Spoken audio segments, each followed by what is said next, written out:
I was thinking about where you stand, or where any of us stand, and how we see the world.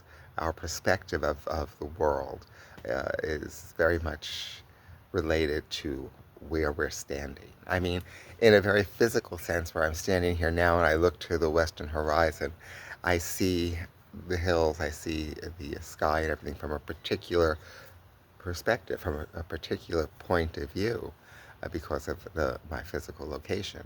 And that's also true for life in general. Let me share a story. Many years ago, back in 1980, 81, 82, when I worked for the Bernstein Institute, which is the Drug and Alcohol Detox Center for Beth Israel Medical Center in Manhattan. At the time, it was located on 2nd Avenue, right by Stuyvesant Square Park. Um, when I worked there, there was a man whose name was Reginald, who was a regular patient. He would come in quite often.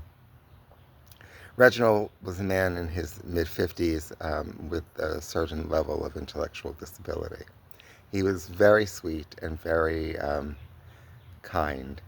Uh, and one day I went to tell him that it was time for him to go down to the discharge unit, and he begged me if he could stay just till lunch. So I went back to the unit directors and I asked them, and they said, okay, he can stay till lunch, but he has to leave after that. So after lunch, I told him he needed to go down to discharge, and he asked me, so, oh, please, can I please stay for dinner? And I asked, and they said, no, Medicaid only pays till 2 o'clock, so he has to be out by 2 o'clock. When I went and told him that, he started to cry.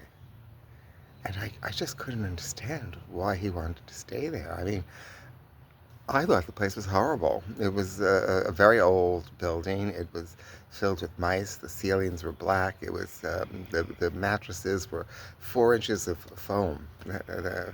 I couldn't understand why he would want to stay so much. And I said to him, I said, Reginald, why do you want to stay here? This place is awful. And he said to me, oh no, this place is wonderful. I have a bed with clean sheets and they feed me 3 times a day. I guess it's a choice between sleeping on concrete or sleeping on a 4-inch foam mattress. A 4-inch foam mattress seems like a luxury. It really is where you stand in life, how you see things.